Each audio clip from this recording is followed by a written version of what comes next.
You think your life is hard? Bills, stress, slow internet, cold showers. Now imagine waking up 1,000 years ago with no phone, no electricity, no clean water, no doctors, and no idea if you'll survive the day.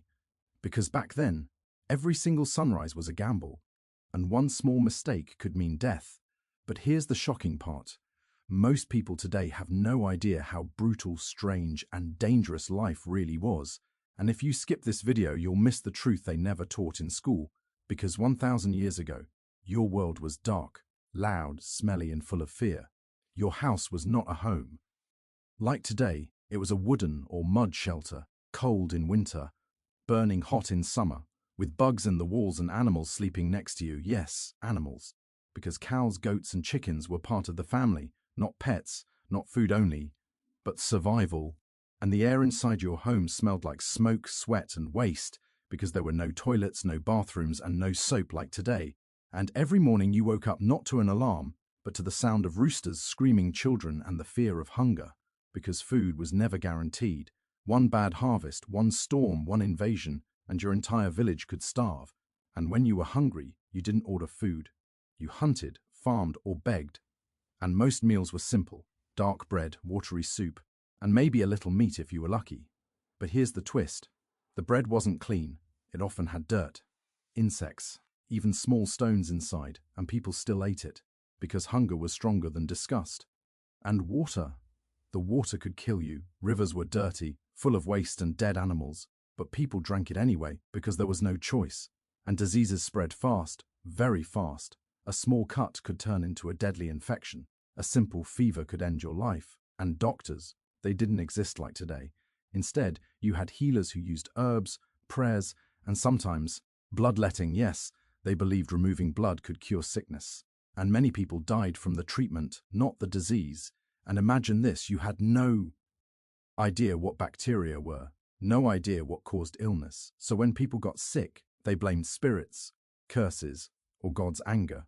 And if something bad happened, like a child dying or crops failing, people thought someone was possessed or evil. And that's when fear turned into violence, because rumors were deadly, and once the village believed you were cursed, your life was over. But the danger didn't stop there, because outside your village, the world was wild. Forests full of wolves, bandits hiding on roads, and armies moving from place to place, burning everything. And if soldiers came, they didn't ask questions. They took food, animals, and sometimes people. And if you were a man, you were forced to fight. And if you were a woman, your life was even harder, because women had almost no rights. They worked, cooked, raised children, and still had no voice. And childbirth. It was one of the most dangerous moments in a woman's life. Many didn't survive it, and babies, half of them never reached adulthood. Diseases, cold, hunger, and accidents took them away. And yet, life continued. People laughed, loved, married, and dreamed. Even in darkness, they found joy in simple things, like music, firelight stories, and festivals. But here's something that will shock you. Bathing was rare, very rare. People believed water could make you sick. So many only washed a few times a year. And the smell of the streets was horrible. Waste was thrown outside, animals walked everywhere, and flies covered food, and still people lived in it, because to them, this was normal. And education. Only the rich learned to read. Most people couldn't even write their own name, and news traveled slowly. Sometimes it took months for information to reach another town, and many people believed the world was full of monsters beyond their land, dragons, giants, and demons, because imagination filled the gaps that knowledge couldn't, and nights were truly dark. No streetlights, no lamps, just fire and stars. And when the sun went down, danger went up. Thieves, wild animals, and fear ruled the darkness. And yet, people still gathered around fires, telling stories, passing legends, and teaching children how to survive. Because survival was the real goal, not success, not fame, just survival. And clothes. Heavy, rough, itchy, made from wool or animal skin. No fashion, only function. And shoes were expensive. Many walked barefoot, even in winter. And if you got injured, you didn't cry, you worked. Because resting meant hunger, and hunger meant death. And justice. It was harsh, very harsh.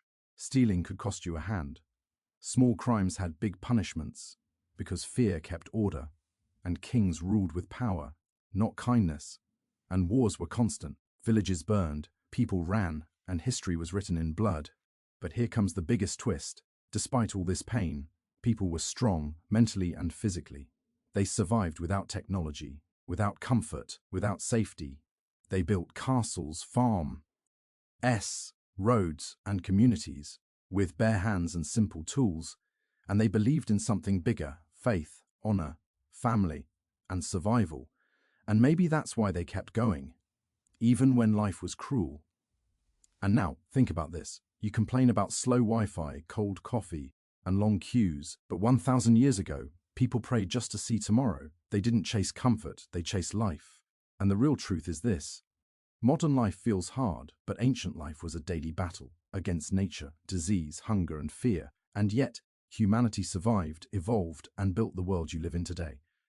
So next time you feel stressed, remember, 1,000 years ago, stress wasn't about deadlines, it was about staying alive, and that is the reality they never show you in history books.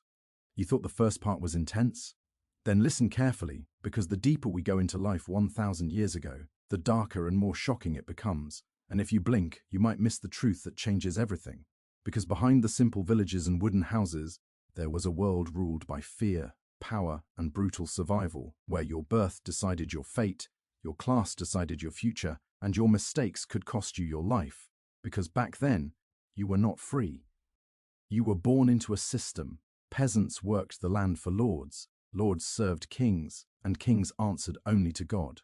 At least that's what they claimed. And if you were born poor, you stayed poor. No dreams of becoming rich, no social media fame, no hustle culture, just endless labor from sunrise to sunset, farming, cutting wood, feeding animals, repairing tools.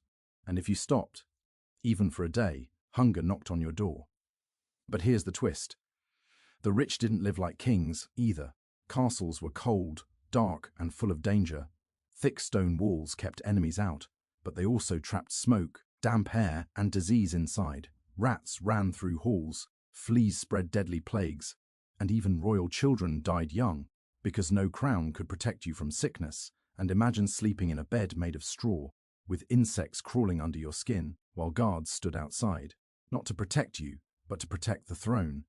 Because power was everything, and people killed for it. Brothers fought brothers, sons betrayed fathers, and kingdoms changed hands through blood, not votes. And if war came to your land, you didn't watch the news, you ran. Villages were burned, crops destroyed, and families separated forever. And soldiers, they were not heroes, they were hungry men with swords, taking whatever they needed to survive, and if you were in their way, you were gone. And here's something most people don't realize. Medieval warfare was slow, brutal, and personal. No drones, no missile. Less, just steel meeting flesh, screaming, blood and fear. And battles lasted hours, sometimes days, and the survivors carried scars, not just on their bodies but in their minds. Because trauma didn't have a name back then, only silence. And when war ended, suffering didn't, because taxes crushed the poor, food prices rose, and winters became deadly. Cold wasn't just uncomfortable, it was a killer. Fires were weak, clothes were thin, and many froze in their homes, especially children and the elderly. And when death came, it was everywhere, not hidden, not quiet. Bodies were buried quickly, sometimes without names, and people accepted it as part of life, because grief was common, and survival was rare. But life wasn't only pain, there were moments of light, festivals, weddings, songs, and laughter. People danced around fires, shared food, and told stories because joy was a weapon against despair. And even in the darkest times, humans found ways to smile. But danger was never far, because religion controlled everything: what you ate, how you dressed, who you married, what you believed. And if you questioned it, you were labeled a heretic. And heretics didn't get second chances. They were punished publicly, sometimes burned, sometimes tortured, because fear kept people obedient, and truth was whatever the powerful said it was. And imagine living in a world where science was limited, superstition was strong, and rumors spread faster than facts. People believed in curses, omens, and signs from the sky. A strange cloud, a bad dream, a black cat. Everything meant something. And when disasters happened, floods, fires, plagues, people looked for someone to blame, and often innocent people paid the price. And women? Their lives were especially hard, forced into marriages, treated as property, valued for children, not choices. And yet, they were the backbone of survival, working the fields, raising families, caring for the sick, holding communities together, even when history forgot their names. And children? They didn't have childhood, like today. No toys, no school, no protection. They worked early, faced danger early, and many never grew old, but those who survived became strong, because weakness had no place in that world. And now here's the part that will truly shock you. Despite all this suffering, people didn't think their lives were terrible, because this was all they knew. There was no better life to compare it to. No internet, no movies, no luxury dreams. Their world was small, but it was real. And every day they woke up with one goal: survive, protect family, honor tradition, and hope tomorrow would be kinder than today. And that hope, that simple human hope, is what carried civilization forward through wars, plagues, hunger, and darkness, until the world slowly changed. Technology grew, medicine improved, rights expanded, and life became safer, easier, and longer. But the cost was heavy, built on the bones, blood, and sweat of millions who lived before us. And here's the final truth. The comfort you enjoy today, the safety, the freedom, the choices, they are not normal. They are a luxury of history, because for most of human existence, life was a fight, not a journey, survival, not success. And if you could travel back 1,000 years, you wouldn't last a week, not because you're weak, but because the world was ruthless, unforgiving, and raw. And the real lesson is this: modern life may feel stressful, but ancient life was a constant war against death. And the people who lived it were the real survivors, the real warriors, and the real foundation of everything you have today.